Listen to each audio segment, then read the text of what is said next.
ഓരോ ലീവ് കഴിഞ്ഞ് പോകുമ്പോഴും അടുത്ത വരവിനായുള്ള കാത്തിരിപ്പായിരിക്കില്ലേ നമ്മൾ പട്ടാളക്കാരും പ്രവാസികളുടെയൊക്കെ ഭാര്യമാർ. ആദ്യം കേട്ടൻ പോകുമ്പോൾ എനിക്ക് ഭയങ്കര സങ്കടവും ഭയങ്കര കരച്ചിലൊക്കെ ആയിരുന്നു കേട്ടോ.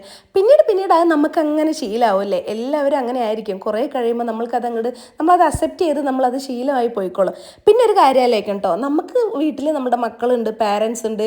ഇതെല്ലാം മാറാൻ അല്ലെങ്കിൽ ഈ സങ്കടങ്ങളൊക്കെ മാറാൻ വേണ്ടിയിട്ട് നമുക്ക് ഇവരെല്ലാം ചുറ്റുമുണ്ട്.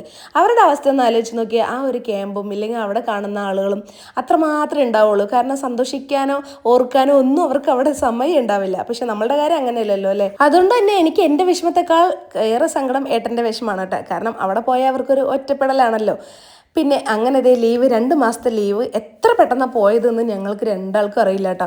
പോകുന്ന തലേ ദിവസത്തെ പാക്കിങ്ങും കാര്യങ്ങളും ഒക്കെയാണ്. ഇതേ കുറേ സ്നാക്സ് ഒക്കെ ഏട്ടൻ്റെ ഫ്രണ്ട് ജീപ്പി കൊടുത്തു വിട്ടിട്ടുണ്ടായിരുന്നു. പോകാനായിട്ടുള്ള ദിവസങ്ങൾ അടുക്കുമ്പോൾ നമ്മുടെ നെഞ്ചിലൊരു പെടപെടപ്പാണ് കേട്ടോ. അതെല്ലാവർക്കും അത് ഫീൽ ചെയ്യുന്നുണ്ടാവും. കാരണം ആ 2-3 ദിവസം മുന്നേ നമുക്ക് ഭയങ്കര വിഷമം, ഭയങ്കര ഒരു മൂഡ് ഓഫ് ഒക്കെ ആയിരിക്കും കേട്ടോ. ഈ പോകുന്ന ആ ദിവസം ഉണ്ടല്ലോ, ആ ഉച്ച ആയിക്കോട്ടെ രാത്രി ആയിക്കോട്ടെ, നമുക്കൊരു ഉറക്കമോ ഇല്ലെങ്കിൽ വിശപ്പോ ദാഹമോ ഒന്നും ഉണ്ടാവില്ല കേട്ടോ. ഇല്ലെങ്കിൽ 10 മണിയാകുമ്പോഴേക്കും ഞാൻ കിടന്നുറങ്ങുന്ന ആളാണ്. അന്ന് 12 മണിയായിട്ടും ഞാൻ ഉറങ്ങിയിട്ടുണ്ടായിരുന്നില്ല കേട്ടോ. ഏട്ടനും അതുപോലെ തന്നെയാണ്. മക്കളെല്ലാവരും ഉറങ്ങി. ഞങ്ങളിങ്ങനെ പാക്കിങ്ങും കഴിഞ്ഞിട്ട് ഓരോരോ കാര്യങ്ങൾ ഇങ്ങനെ പറഞ്ഞുകൊണ്ടിരിക്കുകയാണ് കേട്ടോ. അതുവരും തല്ലും അടിയും ഒക്കെ ആയിട്ട് ഈ 2 മാസം പോയതറിഞ്ഞില്ല. പക്ഷെ പോകുന്ന ആ തലേ ദിവസം ഒരു ചീത്ത പറയലോ ഒരു വഴക്കോ ഒന്നും ഏട്ടൻ പറയാറില്ല കേട്ടോ. ഞാനെന്ത് പറഞ്ഞു അതുപോലെ അങ്ങനെ അനുസരിച്ച് നിൽക്കും. അതെന്താണെന്ന് എനിക്കറിയില്ല കേട്ടോ. പോകുമ്പോൾ മാത്രമാണ് കേട്ടോ, അതിന് മുന്നേ അങ്ങനെയല്ലേ.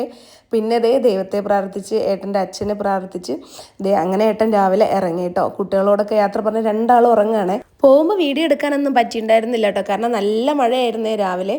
അപ്പോൾ ഇന്നത്തെ വീഡിയോ അത്രയേ ഉള്ളൂ guys. Tata bye, see U.